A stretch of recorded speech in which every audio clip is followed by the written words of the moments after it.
Hello বন্ধুরা, আজকে তো অনেক দেরি হয়ে গেল খেতে, কারণ একটা কাজে গিয়েছিলাম, তো দেরি হয়ে গেল আসতে। আজকে আমি ভাত করে গিয়েছিলাম আর রান্না করতে পারিনি, তো এখানে অর্ডার দেওয়া হয়েছিল খাবারের। চলো দেখে নিই কী কী খাবার অর্ডার দিয়েছি। চলো, এটা কি? এটা হচ্ছে আর মাছ, ঠিক আছে। আর মাছ বেগুন দিয়ে ঝাল একটা অর্ডার দেওয়া হয়েছিল। আর এখানে যত মানে ডাল আছে, এই একটা হচ্ছে ধোকার ডালনা, একটা ধোকার ডালনা রয়েছে।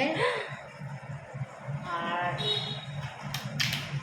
আর এটা হচ্ছে ডাল, এখানে মাছের মাথা দিয়ে ডাল রয়েছে, ঠিক আছে। দুটোই ডাল রয়েছে। আর এখানে রয়েছে হলো, বলাই যাচ্ছে না, এটা হচ্ছে চিকেন। এই হচ্ছে আজকে অর্ডার দিয়ে আনা করানো হয়েছে, কারণ কাজের ছিলাম, রান্না করতে পারিনি। এটা হচ্ছে আজকে খাবার। চলো।